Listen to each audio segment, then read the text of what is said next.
Hello' everyone, আজি ঘোষণা নহয় হায়াৰ ছেকেণ্ডেৰী ৰিজাল্ট। যেহেতু যোৱা ভিডিঅ'ত আপলোড কৰিছিলোঁ যে আজি ঘোষণা হ'ব পাৰে হায়াৰ ছেকেণ্ডেৰী ৰিজাল্ট, আকৌ শিক্ষামন্ত্ৰী ৰণোজ পেগুৱে এটা মন্তব্য কৰিলে যে এপ্ৰিল মাহত কোনো পধ্যে সম্ভৱ নহয় হায়াৰ ছেকেণ্ডেৰী ৰিজাল্ট দিয়াটো। আকৌ এটা নতুন মন্তব্য আহিছে, নতুন অফিচিয়েল আপডেট আহিছে, আৰু অফিচিয়েল আপডেটটো কি আছে আপোনালোকক ভিডিঅ'ৰ শেষলৈকে জনাই থাকিম। চ' তাৰ আগতে আপোনালোকে যদি এই চেনেলত নতুনকৈ ভিজিট কৰিছে তেন্তে চেনেলটো ছাবস্ক্ৰাইব কৰিব, বেল আইকন টিপি অল কৰি দিব যাতে সকলোজনৰ নটিফিকেশ্যন ভিডিঅ' অতি সোনকালে পাই যায়। আৰু যদি এই ভিডিঅ'টো আপোনালোকে ফেচবুক পেজত চাই আছে তেন্তে এই পেজটো ফ'ল' কৰি ল'ব।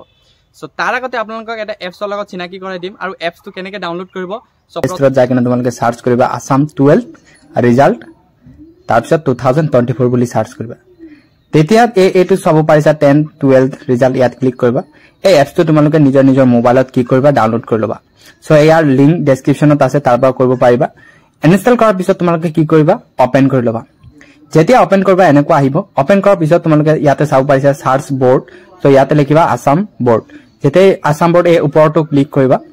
ইয়াতে ক্লিক কৰাৰ পিছত তোমালোকৰ দুটা অপশ্যন আহিব, 10 ক্লাছ 12 ক্লাছ। তোমালোকে কি কৰিবা 12th ক্লাছটোত চিলেক্ট কৰিবা।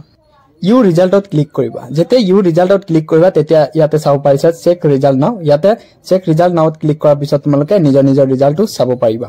চ' এতিয়া কথাটো হ'ল যে এতিয়া আপোনালোকে এপছটো ডাউনলোড কৰি মোবাইলত ডাউনলোড কৰি ল'ব। চ' এই এপছৰ জৰিয়তে আপোনালোকে কি কৰিব অতি সোনকালে নিজৰ নিজৰ ৰিজাল্টটো চাব পাৰিব।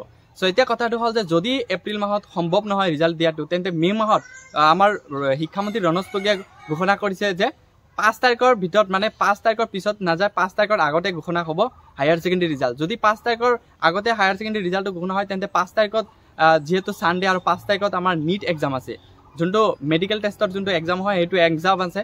চ' তথাপি তেন্তে ইয়াৰ পৰা আমি কোনটো ডেট আমি ফিক্স কৰিব পাৰোঁ যে 1 তাৰিখৰ পৰা 4 তাৰিখৰ ভিতৰত তোমালোকৰ যোনটো হায়াৰ ছেকেণ্ডেৰী ৰিজাল্ট ঘোষণা হ'ব পাৰে। 3 তাৰিখত বা 4 তাৰিখত ৰিজাল্টটো ঘোষণা হ'ব পাৰে, কাৰণ তাৰ আগত কিছুমান কাম থাকে সিহঁতৰ। চ' ৰণোজ পেগুৱে কি মন্তব্য কৰিছে এই ভিডিঅ'টো তোমালোকে চাই লোৱা। মে' মাহৰ প্ৰথম সপ্তাহটো, খুব বেছি দেৰি হ'লে আৰু 5 মে' মানলৈকে যাব, তাৰ ভিতৰত ঘোষণা হৈ যাব।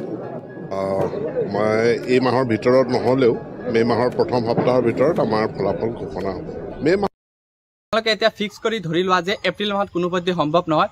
চ' মই যোৱা ভিডিঅ'ৰ আগৰ ভিডিঅ'ত আপোনালোকক কৈছিলোঁ যে এপ্ৰিল মাহত কোনো পধ্যে সম্ভৱ নহয়, যিহেতু যদি ৰিজাল্ট দিয়ে মে' মাহত দিব। চ' সেইটোৱে কথা হ'ল যে মে' মাহত ঘোষণা হ'ব, ফাৰ্ষ্ট উইকত মে'ৰ প্ৰথম সপ্তাহত আপোনালোকক ৰিজাল্টটো ঘোষণা কৰিব। চ' এনেকুৱা ইনফৰ্মেটিভ ভিডিঅ' পাবলৈ হ'লে এই চেনেলটো আপোনালোকে ছাবস্ক্ৰাইব কৰিব। যদি ফেচবুক পেজটোত চাই আছে তেন্তে এই পেজটো ফ'ল' কৰি দিব। ধন্যবাদ।